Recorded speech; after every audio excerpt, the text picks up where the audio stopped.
आप देख रहे हैं इंडिया टीवी, आपके साथ मैं हूं मीनाक्षी जोशी। आखिर देश के 4 राज्यों में इतनी चिड़ियाएं क्यों मर रही हैं? क्या पक्षियों की सीरियल डेथ किसी नए खतरे की आहट है? कोरोना वायरस का खतरा भी टला भी नहीं है और इस बीच बर्ड फ्लू ने लोगों की चिंता को बढ़ा दिया है। देश के 4 राज्यों में इस वक्त बर्ड फ्लू से भारी दहशत है। हिमाचल प्रदेश, राजस्थान, मध्य प्रदेश और केरल में बर्ड फ्लू को लेकर अलर्ट जारी कर दिया गया है। हिमाचल में बर्ड फ्लू से 1800 से ज्यादा विदेशी पक्षियों की मौत हो चुकी है, तो राजस्थान और एमपी में भी सैकड़ों कौवों की मौत हो चुकी है। केरल के 2 जिलों में 1500 बतखों की मौत हो गई है। तो आपको बता दें, इस वक्त की बड़ी खबर, कोरोना का डर तो था ही, लेकिन अब इसके साथ साथ बर्ड फ्लू का भी खौफ देशवासियों को डरा रहा है। ये बर्ड फ्लू का खतरा राजस्थान के 8 जिलों में, आप सोचिए, सैकड़ों कौवों की एकाएक मौत हो गई। मध्य प्रदेश में 5 जिलों में कौवों की मौत हुई, तो वहीं केरल के 2 जिलों में 1500 से ज्यादा बतखों की मौत हो गई। हिमाचल के कांगड़ा से भी कुछ इसी तरीके की खबर सामने आई है, जहां पर एक एक करके पक्षी मर रहे हैं और ये क्यों हो रहा है ये अभी समझ के परे है। कहा यही जा रहा है कि ये बर्ड फ्लू है जिसका शिकार ये चिड़िया बन रही हैं। ये 4 अलग अलग इलाकों से आई हुई तस्वीर आपको दिखा रहे हैं। हिमाचल में देखिए विदेशी पक्षियों की मौत हो रही है और अब ये 8 तस्वीरें देखिए। हिमाचल के कांगड़ा से तस्वीर आई है, राजस्थान के झालावाड़ में भी कोई यही स्थिति है, जयपुर, जैसलमेर में भी स्थिति पक्षियों के लिए विकट बनी हुई है। एक एक करके इन पक्षियों की मौत होती जा रही है। केरल के कोट्टायम की तस्वीर, तो वहीं मध्य प्रदेश और साथ ही साथ इंदौर में आप देखिए, मंदसौर में देखिए, कुछ इसी तरीके के हाल हैं। एक्सपर्ट्स बता रहे हैं कि पक्षियों की मौत बर्ड फ्लू से हो रही है, जो एवियन इन्फ्लुएंजा वायरस यानी H5N1 से होता है। आप देश के 8 शहरों की तस्वीर देख रहे हैं। आपको सबसे पहले बताते हैं कि किन किन राज्यों में सबसे ज्यादा बर्ड फ्लू का असर दिखाई दे रहा है।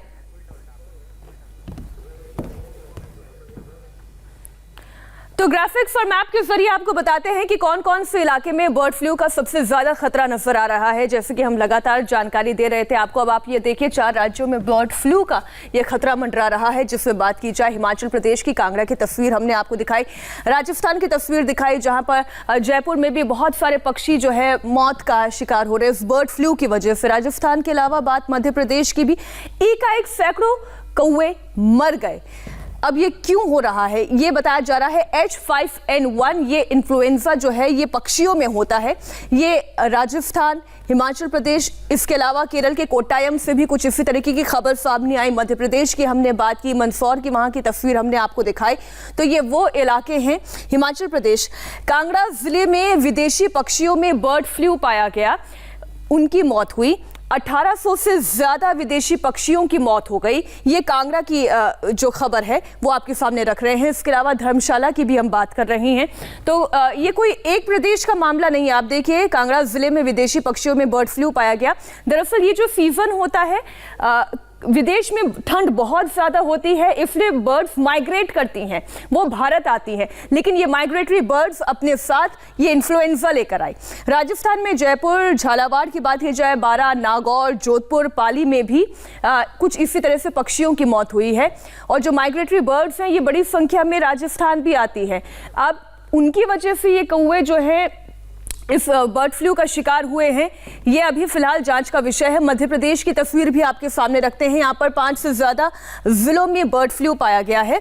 शाजापुर, मंदसौर, इंदौर में सैकड़ों कौवों की मौत हो गई है बर्ड फ्लू की वजह से। इसके अलावा आगर मालवा, देवास में भी बर्ड फ्लू की वजह से पक्षियों की मौत हुई है।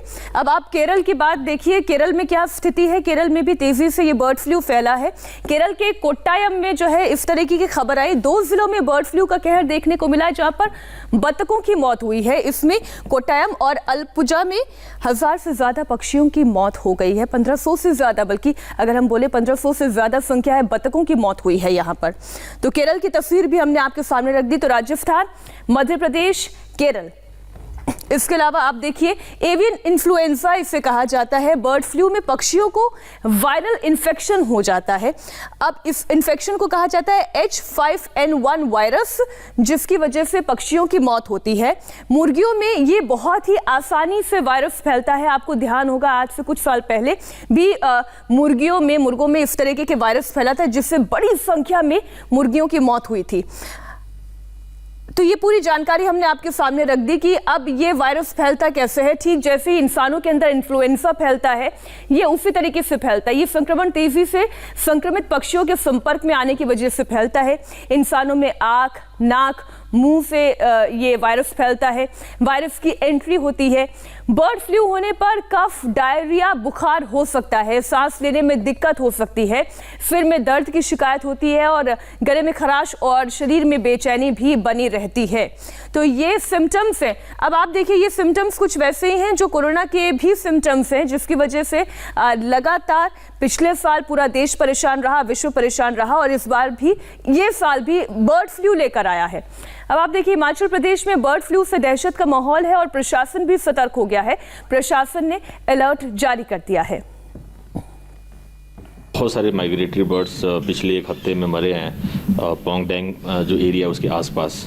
कल तक की जो हमारे पास सूचना थी, लगभग 1700 के आसपास बर्ड्स मरी हैं। तो पोंग डैम का पेरिफेरी है, 1 किलोमीटर का एरिया अलर्ट जोन बनाया गया है और अगला जो 9 किलोमीटर है उसको सर्विलेंस जोन बनाया गया है। पोल्ट्री है, फिश है, एग है, इन सब का जो सेल है और एक्सपोर्ट है, ये 4 जो सब डिविजन्स हैं हमारे, इंदौरा, फतेहपुर, ज्वाली और देहरा, टोटली बैन कर दिया गया है। और अब आज से जो दुकानें होंगी ऐसी जहाँ पे चिकन का मीट मिलता हो, अंडे मिलते हों, उस प्रकार की दुकानें बंद रहेंगी। जितनी भी टूरिस्ट एक्टिविटीज़ है जो और अन्य एक्टिविटीज़ हैं जो हमारे डिपार्टमेंट से संबंधित नहीं हैं, उन सबको भी पोंग डैम में अभी स्थगित कर दिया गया है। आदेश जारी किए हैं कि कोई भी व्यक्ति पोंग डैम बांध के क्षेत्र के इर्द गिर्द ना जाए, ना उसके पशु जाए, ना वो खुद जाए। आज यहाँ rest house, PWD rest house देरा, मैंने खुद यहाँ पाया, यहाँ पर कौए मर मर के ऊपर से गिर रहे नीचे और उनको जिन जिन छोटे कुत्ते के बच्चों ने खाया है, वो कुत्ते के बच्चे भी यहाँ मर रहे हैं। और ये बड़ी भयावह स्थिति बन सकती है अगर हमारे लोग जागरूक ना हुए। तो लोगों से मैं ये अपील करना चाहूँगा कि वो इन चीज़ों से अब बचाव रखें, मछली वगैरह जो भी है उसको ना खाएं और पोंग बांध क्षेत्र एरिए में मत जाएं और अपने कुत्तों को भी बांध के रखें, क्योंकि कुत्ते यहाँ मर रहे हैं, ये मैंने खुद अभी देखा है। तो अब इस H5N1 वायरस के बारे में और ज़्यादा बेहतर तरीके से हम समझेंगे। 2 बेहद खास मेहमान हमारे साथ जुड़ गए हैं। हमारे साथ वरिष्ठ veterinary consultant doctor Vikram Singh जुड़ गए हैं और साथ ही डॉक्टर विक्रम के बारे में आपको जानकारी देते हैं। आप यूनाइटेड नेशंस के बर्ड फ्लू कंसल्टेंट भी हैं और हमारे साथ चंडीगढ़ से पुनीत परिंजा भी जुड़ गए हैं, हम उनसे भी जानकारी लेंगे। लेकिन डॉक्टर विक्रम सिंह, सबसे पहले आप ये समझाएं कि ये बर्ड फ्लू होता क्या है। जी, जैसे है कि बर्ड फ्लू एक ऐसी बीमारी है, वायरस या विषाणु जनित रोग है जो कि प्रवासी पक्षियों से मुर्गियों में भी आ सकता है। तो अभी जैसे कि आपके प्रोग्राम के तहत आपने सभी जनसाधारण को सूचित किया है कि H5N1 जी वायरस है, जिसकी पुष्टि भोपाल द्वारा कल शाम को कर दी गई है। तो ये प्रवासी पक्षियों में जो ये बीमारी है, ये H5N1 बर्ड फ्लू है, जिससे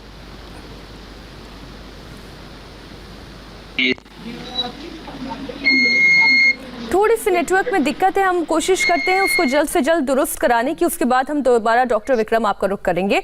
पुनीत हमारे संवाददाता चंडीगढ़ से जुड़े हुए हैं। पुनीत, आप ये बताएं कि ये किन किन राज्यों में कितनी तेजी से फैला है और अभी इस वक्त वहां स्थिति क्या है?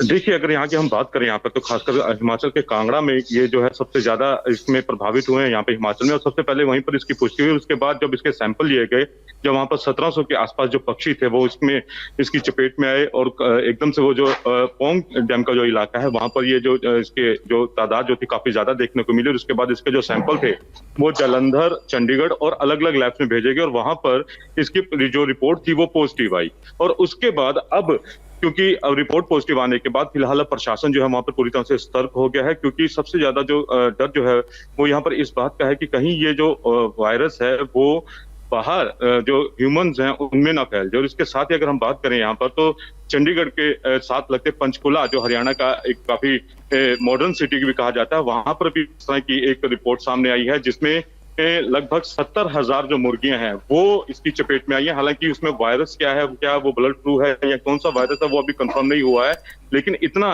साफ है कि यहाँ पर भी 70,000 जो है मुर्गियां इसकी चपेट में आने के बाद अब यहाँ का चंडीगढ़ प्रशासन भी जो है वो अलर्ट हो गया है, क्योंकि सतर्क हो गया है। बिल्कुल सतर्कता की जरूरत भी थी। हमारे साथ डॉक्टर विक्रम भी जुड़े हुए हैं।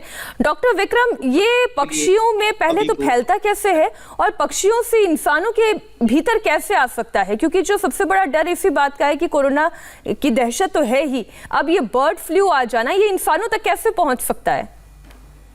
जैसे कि आपको विदित ही है कि बर्ड फ्लू जो है वो एक छूत की लगभग टच करने से हो सकता है। सो हमारी यही एडवाइजरी रहेगी कि कोई भी डेड बर्ड को वो ना उठाएं हाथ से, और ये फीको ओरल रूट मतलब कि हाथ से मुंह की तरफ और फीकल रूट से भी फैल सकता है। जी, तो क्या अगर हम इसे इस तरीके से समझें कि ये पक्षियों से केवल अगर डेड इस तरीके की जो इस इन्फ्लुएंजा से मरी हुई पक्षी हैं, अगर उन्हें हम छू भी देते हैं तो फिर ये वायरस हमारे तक आ सकता है, तो इसका मतलब ये तो जो और पक्षी प्रजाति के हैं, चाहे मुर्गी हो, जो पोल्ट्री फार्मिंग कर रहे हैं, उनके लिए तो और बड़ी दहशत की बात है। जी, अभी हमने जो कांगड़ा जिला में जो पोंग डैम एरिया के 1 किलोमीटर में हमारे उपायुक्त महोदय ने अलर्ट जोन और infected and surveillance zone declare कर दिया है। तो 1 किलोमीटर दायरे के अंदर हमारे खुशी की बात यह है कि अभी कोई भी पोल्ट्री फार्म्स नहीं है। सो जो 10 किलोमीटर एरिया है वो सर्विलेंस जोन है, और एनिमल हस्बेंड्री पशुपालन विभाग जो है कंटिन्यूअस सर्विलेंस कर रहा है, और अभी कोई भी पोल्ट्री में इसकी पुष्टि नहीं हुई है।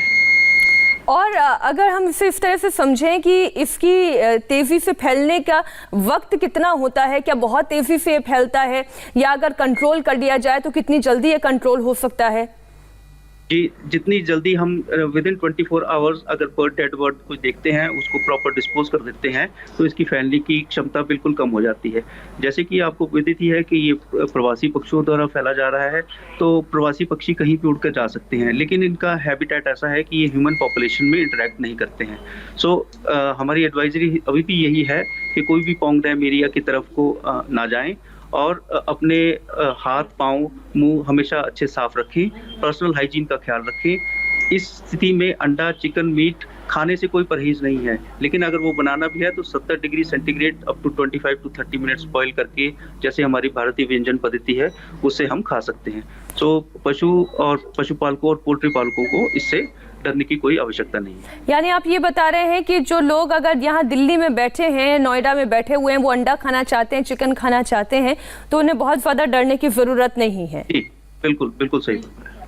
और कुकिंग उसी तरह से होनी चाहिए जिस तरीके से शुरुआत में ये कहा जा रहा था कि जो इंडियन कुकिंग स्टाइल है, आप अच्छे से पका के उसे खाएं, तब ज्यादा बेहतर रहेगा। जी बहन, बिल्कुल ठीक फरमाया आपने। ठीक, ये तो बहुत ही बेहतर है कि अभी फिलहाल डरने की जरूरत नहीं है। लेकिन पुनीत, जो प्रशासन है वो क्या कह रहा है, कितना सावधान कर रहा है, कौन कौन से एरिया को फिलहाल उन्होंने अब चिन्हित किया है जहां पर ड्राइव चलाई जा रही है जितनी जल्द से जल्द वायरस को उतने ही इलाके में रोका जा सके? देखिए, अगर यहाँ पर कांगड़ा की बात करें तो कांगड़ा में जिस तरह से 10 किलोमीटर का एरिया जो है वो बिल्कुल पूरी तरह से इसको बंद कर दिया गया है, और वहां पर जो पर्यटक जाते थे, क्योंकि पोंग डैम का इलाका है, वहां पर पर्यटक भी जाते थे, तो फिलहाल वहां पे पूरी रोक लगा दी गई है ताकि ये वायरस जो है वो इंसानों तक ना पहुंच सके। और जो पक्षी जो वहां पर मरे गए हैं, उसकी जैसे पिछले साल भी ऐसा ही एक मामला सामने आया था, जब सुखना लेक में जो बत्तख थे उनके अंदर भी ये इस तरह का वायरस जो था सामने आया था। उसके बाद लगभग 1 महीने तक इस पूरी लेक को बंद कर दिया गया था। सेम उसी प्रोसीजर में अब पोंग डैम के इलाके को जो है वो बंद कर दिया गया है ताकि जो आम लोग हैं, जो पर्यटक हैं, वो वहां ना पहुंचे। और फिलहाल अगर प्रशासन की बात करें तो वो पूरा एहतियात के साथ यहाँ पर कदम रखता है, क्योंकि रिपोर्ट पॉजिटिव आने के बाद प्रशासन जो है वो काफी सतर्क हो गया है यहाँ पर। डॉक्टर विक्रम, आपसे ये समझना चाहेंगे कि ये जो माइग्रेटरी बर्ड्स आती हैं, बाहर के देशों से भारत आती हैं, क्या वो ये वायरस लेकर आई हैं? और दूसरी बात ये कि क्या टेम्परेचर पर भी इसका कोई फर्क होता है कि ठंड वाले इलाकों में तेजी से फैलता है, जो गर्म प्रदेश है वहां पर धीमे फैलता है? नहीं, ऐसा नहीं है कि जैसे आपने अभी रिपोर्ट्स देखी होंगी, जलावर जयपुर है, मिडिल भोपाल इंदौर में है, इंदौर है, मिडिल ऑफ द कंट्री है, केरला है, गर्म इलाका है, हिमाचल प्रदेश तो एकदम नॉर्थ में आ जाता है। लेकिन ये ज़रूर है कि सितंबर से मार्च तक प्रवासी पक्षी जो हैं ये घुमंतु पक्षी उड़कर साइबेरिया, कजाकिस्तान, रशिया से घूमते हुए वाटर बॉडीज की तरफ को आते हैं और ठंड में वायरस की जो क्षमता है फैलने की वो ज़्यादा अधिक रहती है। ऐसा नहीं है कि ये बर्ड्स फैला रहे हैं, ये नेचुरली भी इनके शरीर में यह वायरस होता है, लेकिन ये प्रत्यक्ष रूप में इनको बीमारी नहीं करता है। जब भी कोई कंड्यूसिव वेदर कंडीशंस या कोई और एनवायरमेंटल कंडीशंस ऐसे होते हैं जिसमें ये बीमारी आती है, तब ये बर्ड्स जो है मरना शुरू हो जाते हैं। तो डॉक्टर, ऐसे में ये वायरस किस तरीके से हम इससे बच सकते हैं, क्योंकि कोरोना वायरस के लिए तो हम पहले से एक प्रोटोकॉल का पालन कर रहे हैं, मास्क पहनना, हाथों को बराबर धोते रहना। इस वायरस से इंसान कैसे बच सकता है? जी, जो भी प्रोटोकॉल SOPs कोरोना के लिए हैं वो इसमें भी लागू होते हैं for any viral disease as a matter of fact. So हाथ धोना, पर्सनल हाइजीन रखना, मास्क पहनना, ये सब अनिवार्य है इसी के लिए। और जो फूड हैबिट्स हैं, जैसे हम अंडा, चिकन, मीट लेके आते हैं तो उसको अच्छे से धो लें, अपने हाथ उसके बाद धोएं और अच्छे से पकाएं। इन केस अगर ये इंसानों तक पहुंच जाता है तो डॉक्टर, क्या ये क्योरेबल है? देखिए, अभी तक ऐसी कोई पुष्टि नहीं हुई है कि ये ह्यूमंस में डायरेक्ट इसका कांटेक्ट होने से कोई इतनी ज़्यादा मृत्यु दर नहीं है। लेकिन फिर भी डायरेक्ट हैंडलर्स जैसे पोल्ट्री हैंडलर्स हैं, स्लॉटर हाउस वर्कर्स हैं, उनमें वायरस आ सकता है। लेकिन इसकी जो इतनी मॉर्बिडिटी रेट है वो बहुत लो है। लेकिन 50 से 60% फिर भी इसमें अफेक्ट हो सकते हैं, लेकिन मृत्यु दर इतना नहीं है, सो इसलिए घबराने की इतनी ज़्यादा ज़रूरत नहीं है। Thank you so much doctor, आपने सारे जितने भी कंसेप्शंस थे, जितने भी कॉन्सेप्ट थे वो सारे क्लियर कर दिए इस H5N1 वायरस को लेकर, बर्ड फ्लू को लेकर। Thank you so much for joining us. Puneet, आपका भी बहुत बहुत शुक्रिया पूरी जानकारी के लिए। हमें रुकना होगा एक छोटे से ब्रेक के लिए, और ब्रेक के बाद आपको बताएंगे सलाखों के पीछे कैसे पहुंचा मुरादनगर का ठेकेदार त्यागी।